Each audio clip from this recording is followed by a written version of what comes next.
مسا الخير ولا صباح الخير حسب التوقيت اللي راكم تشاهدوا فيه هذا الفيديو. البنات طبعا معاكم دينا صحراوي في تجاربها الرائعة والطبيعية 100%. الكثير اللي تعاني في فصل الشتاء كثرة الزكام ولا السعال الحاد. هاد الخلطة نضرب عندي حجرة واحدة نضرب بها زوز عصافر: الزكام والسعال.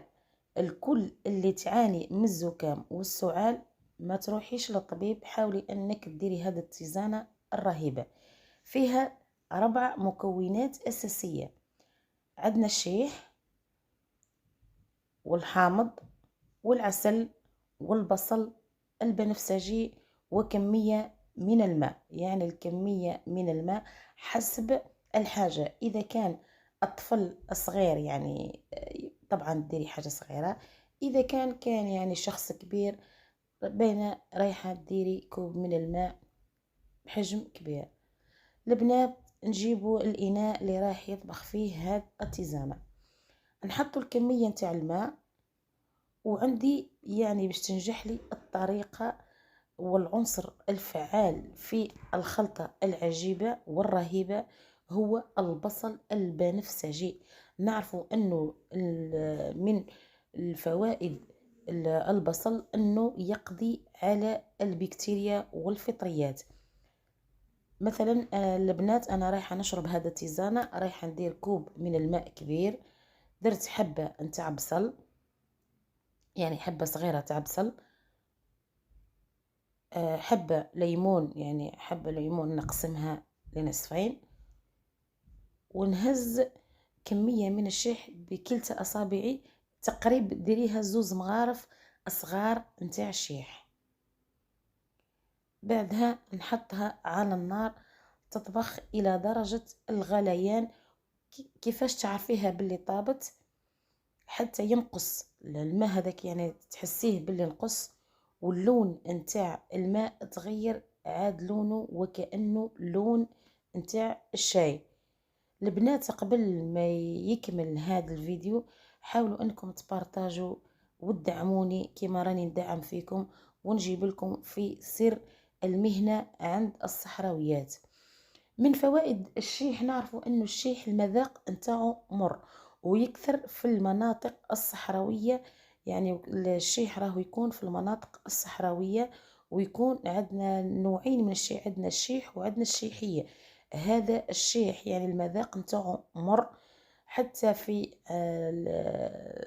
التبخار كان يعني اللي ما يشربش التيزانة تاع الشيح يجيب الجمر ومن بعد ولا الفحم يحاول انه يبخر هذا الشيح ويستنشقه. راح يقضي على الزكام الحاد. نذكركم في وقت الكورونا اللي فاتت علينا فترة من تاع الكورونا، شوفوا الكميات الهائلة اللي استخدمناها من الشيح والبصل كذلك. نعرفوا انه الشيح والبصل هما العنصران الفعالان في عملية القضاء على الزكام الحاد والكحة، خاصة اللي عنده الكحة الحادة. حاول انه يشرب هاد التيزانة صدقا، يعني ما شاء الله فيها فعالية جدا في عملية الشفاء والشفاء بإذن الله.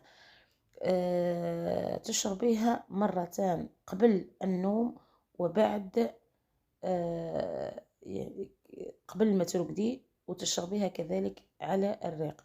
شوفوا البنات هنايا بعد ما غلات جبتها صفيتها. كيفاش تعرفوها باللي نضجت؟ انه البصل كامل ذبل، وهذيك الشيح كامل تاني ذبل، والقارص يعني طلق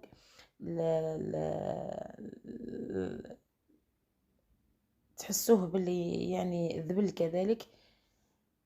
نجيبوا مغرف نتاع عسل ونحاولوا انه نخلطوها ونشربوها بالصحة والعافية ان شاء الله. البنات برك فقط الجماعة اللي عندها مرض السكر تحاول انه تشربها بلا سكر افضل. فقط العسل الحر ولا مثلا انا ما عنديش عسل الحر، حاولت ندير هاد العسل هذيك اللي في العلب الصغيرة مغرف. اللي عندها مرض السكر ولا تحوس تشربه هكا هي في الأفضل باش تحصلي على نتيجة. حاولي انك تشربيها مر لانه فيه فايدة 100%. واللي عنده كذلك العسل الحر، نعرفوا انه العسل الحر شفاء بإذن الله، رايحة تشفي من السعلة والكحة.